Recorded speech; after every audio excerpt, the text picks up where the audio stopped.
నమస్తే। ఈరోజు పల్నాడు జిల్లా నర్సాపేట మండలం జొన్నలగడ్డ రంగారెడ్డిపాలెం గ్రామాల్లో వేంచేసి ఉన్న గంగమ్మ తల్లి దేవస్థానం నందు జరుగుతున్న నిత్యాన్నదాన కార్యక్రమం 65వ రోజు। శ్రీ జోజీ యాదవ్ గారు నిత్యం అమ్మవారి ఆరాధికుడు। ప్రతి ఆదివారం క్రమం తప్పకుండా వచ్చి అమ్మవారికి పూజ చేసే వ్యక్తి ఈయన।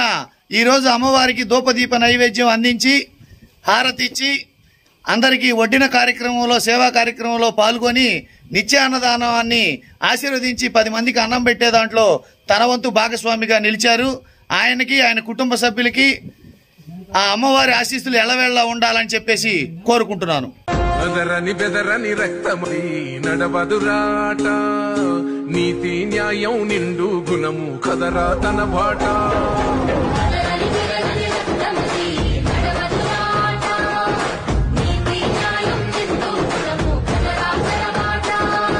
నిప్పు చెదలే పట్టదురా నీతిని మరసతిరా, ఉప్పెన తీరుగా వస్తదిరా చూసుకోండిగా।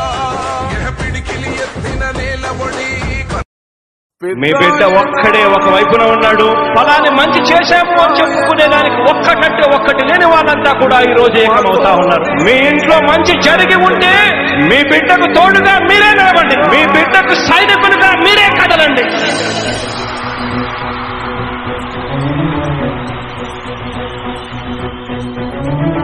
మీ ఇంట్లో మీ బిడ్డ వల్ల మీకు మంచి జరిగి ఉందా లేదా అన్నది మాత్రమే ఆలోచన చేయండి। మీ ఇంట్లో మీ బిడ్డ వల్ల మీకు మంచి జరిగి ఉంటే మాత్రం మీ బిడ్డకు సైనికులుగా మీరే నిలవండి అని చెప్పి సందర్భంగా కోరుతా ఉన్నా। ఇచ్చిన మాట తప్పితే ఓటు మీ యుద్ధని చెప్పిన దమ్మున్నడు జగను, చెప్పిన మాట చెప్పినట్టుగా చేసిన మా రాజన్న కొడుకుర జగను।